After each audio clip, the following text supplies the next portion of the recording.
Hi there, it's Meteorologist Brad Huffines. Let's talk about flooding and put it into terms that we can all understand. First off, let's talk about the flood warnings first. A flood warning means that usually rivers are rising, lakes are rising, and the water is coming from the ground up. A flash flood warning means that water is falling so fast from a storm system, a thunderstorm for instance, that water will start collecting in areas that aren't normally prone to flooding.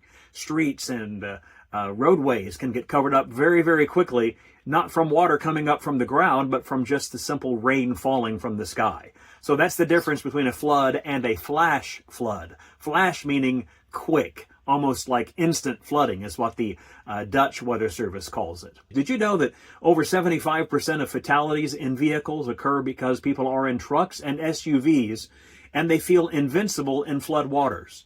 Number one, if you see a water-covered roadway, simply, please, just stop and turn around. Find another route, because you don't know if underneath that roadway, the road has washed out and your vehicle could be driving along and suddenly just drop off into the water.